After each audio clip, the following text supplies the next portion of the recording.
If you're tired of losing to big minions and big Necro Lord Draka weapons, it's time to queue up Quest Priest.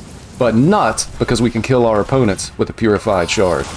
Uncorrupt here, I'm going to show you how to beat rogues. We're just going for the standard mulligan, you always keep the quest, and you're really looking for cards that are going to advance your quest. I had to actually pre-record this gameplay just because you never know when you're truly facing a rogue. So I would never mulligan specifically for rogue because you would mulligan incorrectly. Third one, we just play the quest. That's going to be the same in every single matchup, no matter what's going on. Now we can see here that our opponent actually is a rogue, and this is where our strategy starts to change. So I'm actually just going to take the trade here from Shard of the Nauru. Specifically what we want to do is we want to find our removal. Clean the Scene, Whirlpool, and Light Bomb. Whirlpool is going to be the lowest priority of those just because it is really expensive at 8 mana, but it can be useful. Typically not a problem to get to turn 8 with this Priest deck versus Miracle Rogue. Venomous Scorpid off the top. I'm just going to play the Venomous Scorpid here. There are some decks that don't want to play minions against Miracle Rogue because of Serrated Bone Spike. It can just give them an extra attack on Necro Lord Draka, or an extra 1/1 on a stealth minion. Looking at our options, it's going to be either Whirlpool or Deliverance here. We already have a Whirlpool in hand, so I just want to take the Deliverance. We can probably get some use out of it. It's going to be removal. We're still thinking about the Gnolls that we know our opponent's likely going to be playing. We need to get rid of those as quickly as possible as well, just because Gnoll damage can add up over the course of a couple of turns. And again here, you know, just looking for our removal, considering Finley, if your hand just doesn't do anything, you can Finley to just take a look at a different set of cards, check out the bottom of your deck. But I don't think we have to do that here. We do have the Whirlpool, we have the Behemoth, Colossal. So we just take the trade and then we're going to top off, get right back up to 40. Got to make sure that we don't get too low in any way whatsoever. We just want to stay safe against this deck. I think that our hand is going to be good enough here. We're going to have enough removal in our hand that we're not going to need to Finley. Likely we're going to be expecting our opponent to be doing something now on turn 4.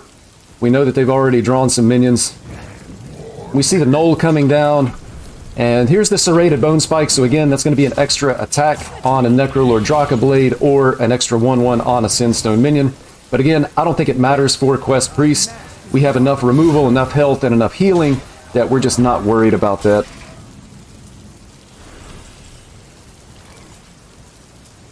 Gift of the Nauru off the top here.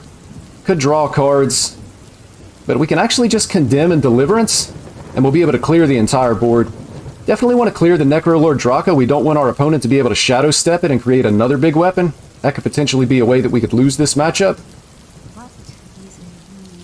So we are definitely just going to Condemn, and then we're going to want to make sure that we use the Deliverance on the right minion.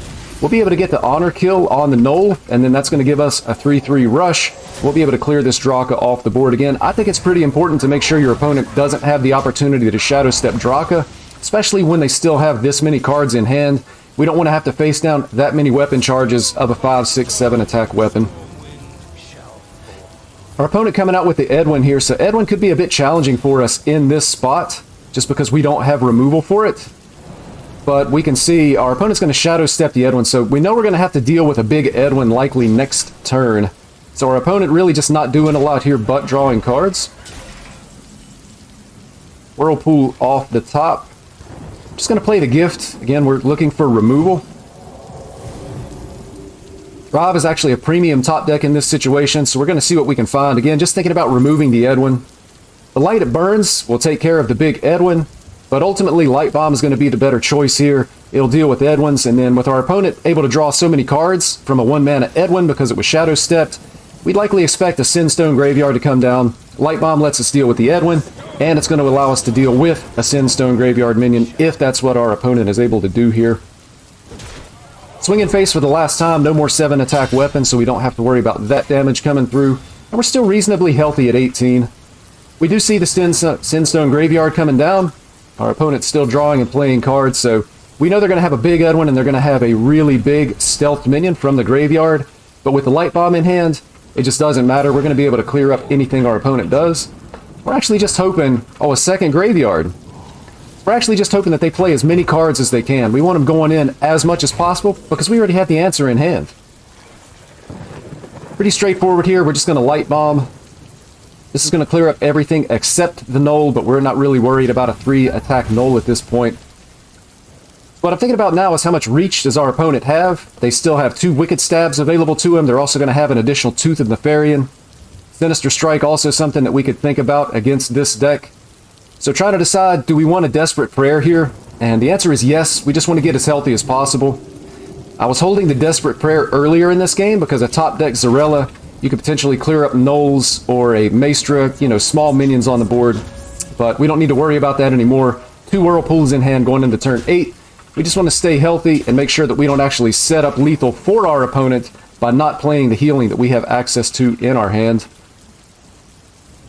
Clean the Scene is going to clear up the board here, but ultimately it's just going to be a Behemoth. This is going to clear 1 minion. Again, we're not necessarily worried about a 3-attack minion at this stage of the game, and it's going to heal us for 8.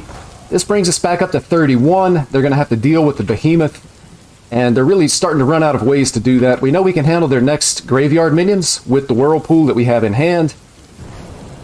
Wicked Stab going into our Behemoth. So again, that's 4 damage not going face. We're always happy to see that. We don't really need this minion to survive. And we don't really need to complete our quest. We just need to outlast the damage that our opponent is able to do here. We see the crab come down. It's really not that big a deal at this point of the game in this state. And we're going to see the big stealth minions. And again, we're just not concerned about it because of the Whirlpools that we have in hand. So we're going to play the Whirlpool here. It's going to clear up this board. Our opponent's going to be out of cards. And they're really going to be out of threats as well. Draka, Edwin, Sinstone graveyards are all gone. If we just clear our opponent's board, they're never going to have enough damage to be able to kill. That's the secret to beating Miracle Rogue with this deck.